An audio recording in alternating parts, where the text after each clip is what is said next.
When I was in middle school, I read a lot of books. I finished a series of unfortunate events, devoured the Heroes of Olympus, and by the time I was done with the Chronicles of Narnia, their spines looked like barcodes. But there was one book series that I read that gave me my passion for superheroes: Nerds.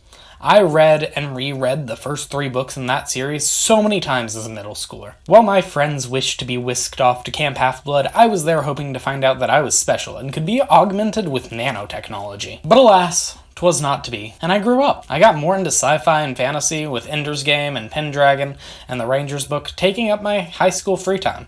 And slowly I fell out of reading, forgetting the existence of the Nerds books.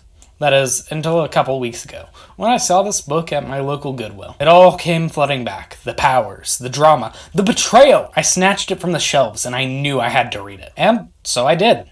And to say it was everything I remembered it to be would be an understatement.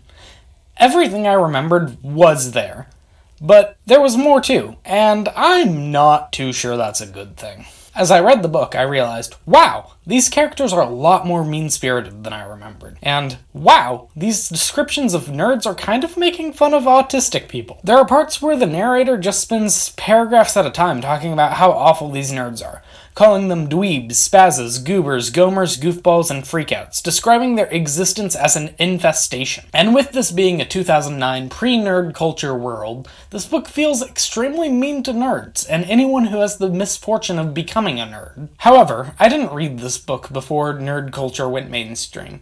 No, when I was reading these books, Rhett and Link had already proved that nerdy wasn't a bad thing, with Josiah and I still having their nerd versus geek rap battle memorized to this day. When I read Nerds, it felt more like another link in the rapidly growing counterculture movement, with my 6th grade brain unable to stop for a second and critically think about what I was reading, instead creating a power fantasy for myself where I was powerful because I was the nerd. I believed it when I read the line, "It's because we know that what the popular kids have to offer the world is so tiny and unimportant compared to what the nerds will do. The dorks, dweebs, goobers, and spazzes that you picked on are the ones who will grow up to discover the vaccines, write the great novels, push the boundaries of science and technology, and invent things that make people healthier and happier.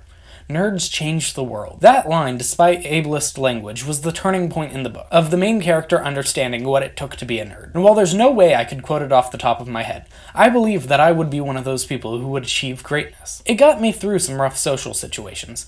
The idea that there was a light at the end, that history would remember my name. I honestly am very conflicted on this book, as despite it making me long for a world better than the one I was living in, giving me an escape for a bit, it also undoubtedly gave me deep-seated biases that I must work to overcome to make sure that I can be accepting to the people who need me to be. With this considered, I cannot in good faith recommend this book as anything other than a product of the time it was made in. I didn't even mention the bits of transphobia and racism. But with that said, I also remember the latter books in the series did soften up, with nerd culture hitting its peak and Age of Ultron coming out the same year as the last book in the series. So I will be continuing to read the rest of these books over the next couple months. Anyways, did you guys read this book series as a kid? Leave your thoughts on it in the comments below. I'd love to hear it, Book Talk.